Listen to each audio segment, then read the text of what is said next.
My own sister Sophia is actually suing me, like with real lawyers and everything, over a freaking business idea. An idea we tossed around over stale bagels and lukewarm coffee when we were both prisoners in those midtown cubicle farms. Sophia, my own flesh and blood, accusing me of idea theft. It's insane.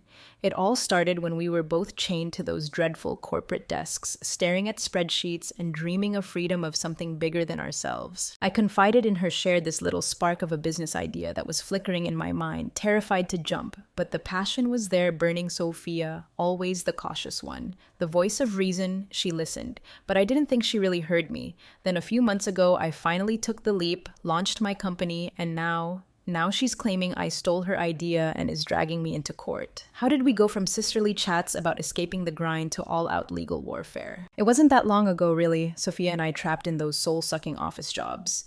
Wall Street drone life, we'd meet for lunch, escape the fluorescent lights for a precious hour and fantasize, escape fantasies. Starting our own businesses, being our own bosses, escaping the soul-crushing 9 to 5. One rainy Tuesday, crammed into a tiny diner booth, I blurted it out. My idea, a subscription box for health nuts. A monthly delivery of organic everything. Supplements, skincare, workout gear, the works, wellness in a box. Not exactly rocket science, but I felt it.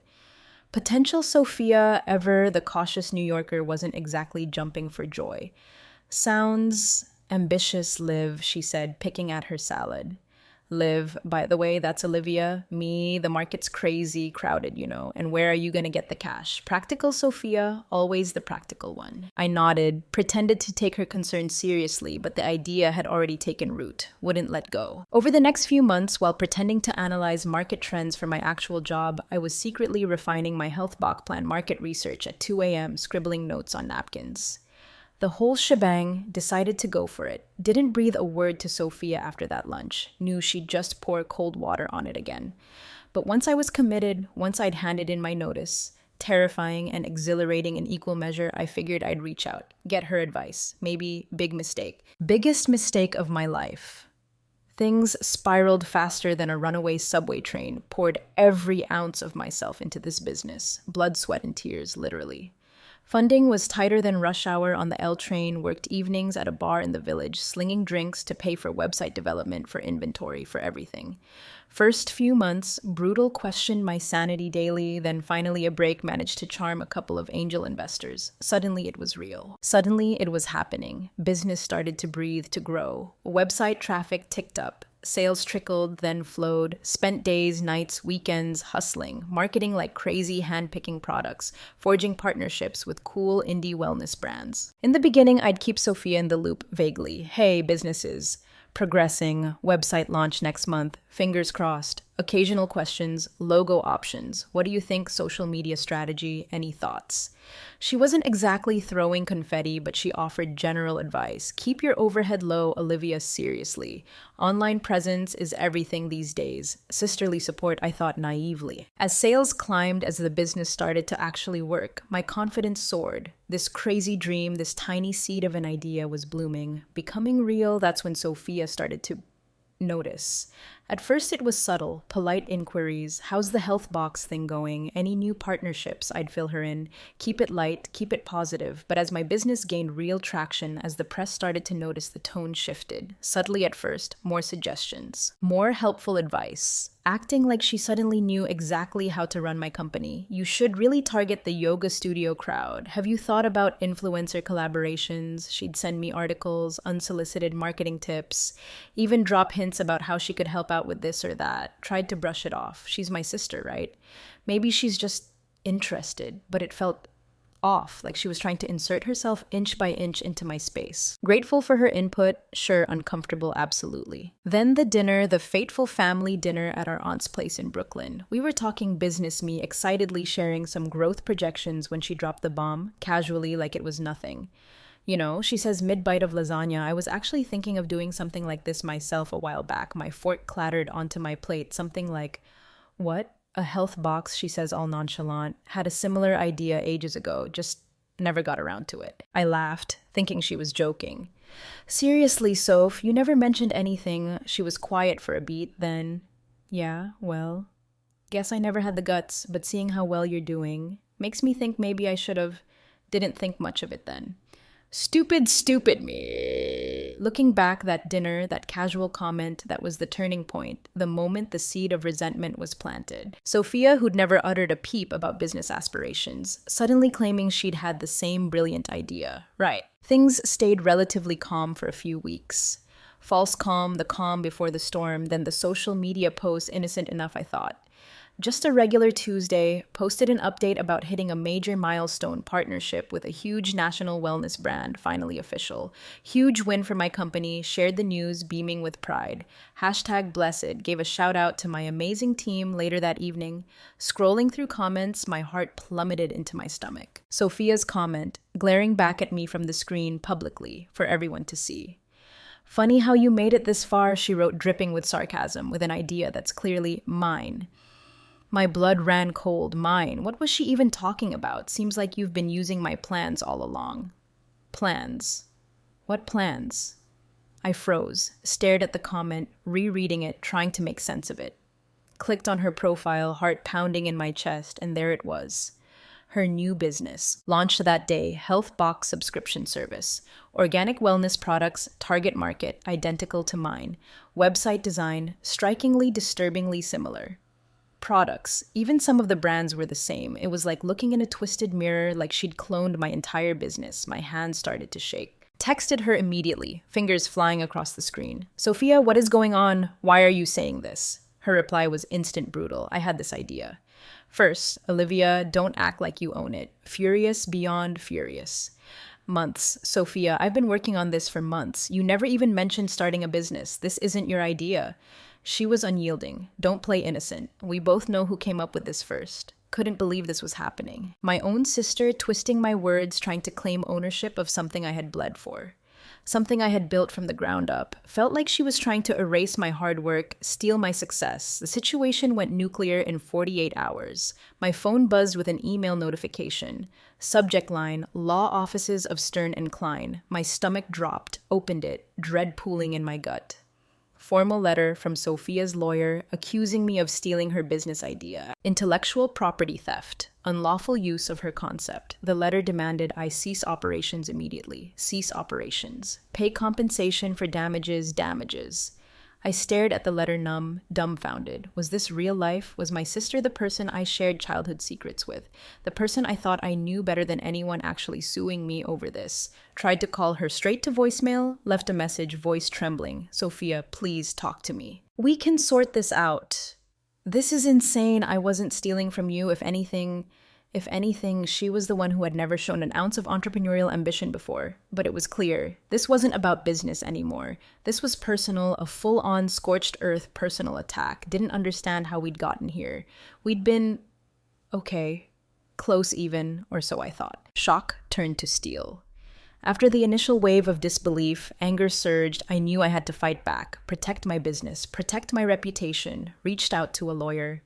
Fast started the agonizing process of building a defense, frustrating, stressful, infuriating, especially because it was Sophia, my sister family, and now she was trying to tear down everything I had worked for. The legal threats were just the beginning. The phone started ringing nonstop, our parents, mutual friends, even some of Sophia's old college buddies. Everyone had an opinion. Divided lines drawn in the sand. Team Olivia. Team Sophia. Some were supportive, rallying around me. Others sided with Sophia, buying into her victim narrative.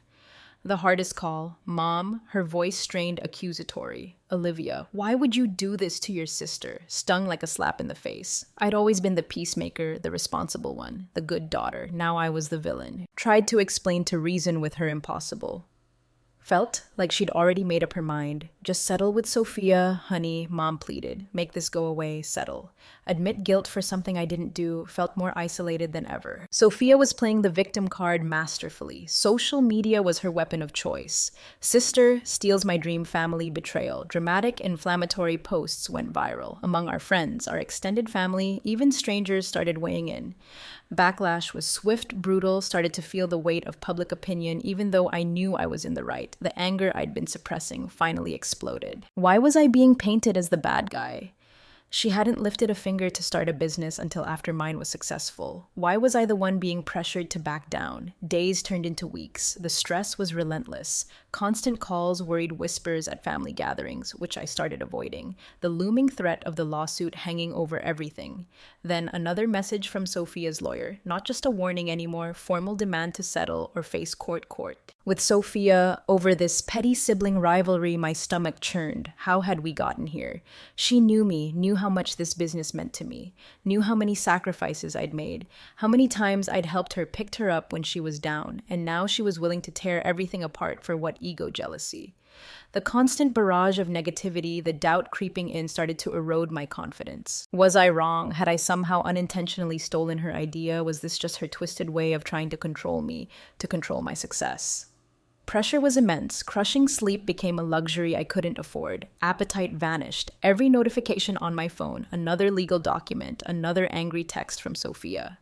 My mind was a whirlwind of anxiety and resentment. This wasn't just a family squabble. It felt like my entire life was unraveling. One evening, Mark, my fiancé, sat me down. He could see the toll it was taking, the dark circles under my eyes, the constant tension in my shoulders, the forced smiles, Olivia.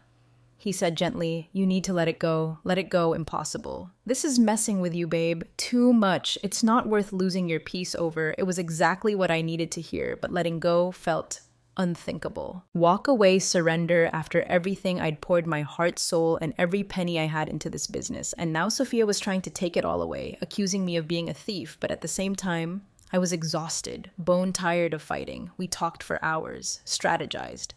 For the first time in weeks, a flicker of hope. Maybe there was a way to resolve this, to clear the air without destroying everything in its path. Maybe it was time to talk to Sophia directly again. But when I went to text her, my fingers froze. What could I even say? What could possibly bridge this chasm of anger and betrayal? The next day, I called, swallowed my pride, dialed her number, hoping against all logic to salvage something. "Sophia," I said, voice tight, pleading, "we need to talk about this." Her response was icy. "I don't think there's anything to talk about, Olivia. You know what you did." Tried to reason with her, Sophia. "I never took your idea. I've always been supportive of you. I don't understand how we got here." Then it came the real reason bubbling to the surface. "You've always been the golden child, Olivia. Everything always goes your way. You took what was mine, made it bigger while I stayed behind." Her words stung, laced with years of buried resentment. "Tried again. Desperately, Sophia. It wasn't yours. We just had similar ideas, common in business, the lawsuit. This isn't the answer." She wasn't listening. Walls up, defenses high. "It's too late, Olivia. You went behind my back. Now I have to protect myself." That's when it clicked, crystal clear. This wasn't about business, not really. It was about something deeper, darker, jealousy, pride. A desperate need to prove herself right, even if it meant destroying me in the process. "I'm not giving up my business, Sophia," I said. Voice firm, resolute, for something that isn't true. Silence on the other end, deafening silence. Before she finally spoke, her voice low, menacing. "You'll regret this, Olivia." She hung up. Left me shaken, breathless. This was spiraling out of control, getting worse, not better. The weeks that followed Sophia's lawsuit were a blur of legal documents, tense lawyer meetings, and sleepless nights. Balancing the demands of running my business with the crushing weight of the legal battle felt impossible. Sophia's accusations kept coming, amplified by social media, fueled by her lawyer's relentless attacks. Constant pressure made me doubt myself, question my own motives. Was I wrong? Had I somehow subconsciously stolen her idea? But after countless sleepless nights, replaying every conversation, every detail, I realized the truth. The problem wasn't the idea. It was control. Sophia couldn't accept that I was forging my own path, succeeding on my own terms. It hurt her pride, exposed her insecurities. I was faced with a stark choice: give up my business, surrender to her demands to end the drama, or fight. Fight for what I'd built, for my dream, for my truth. After agonizing soul-searching, the answer became clear. I would fight, hired a top-notch legal team, braced myself for a long, messy battle. Wasn't going to let her tear down everything I'd poured my life into. But deep down, a persistent ache, a question that haunted me. Could our relationship ever be repaired after this? Could I ever truly forgive her for this betrayal? Could she ever forgive me for standing my ground? Only time would tell. Has anyone else navigated these treacherous family waters? Family turning on family over business, over competition, over anything.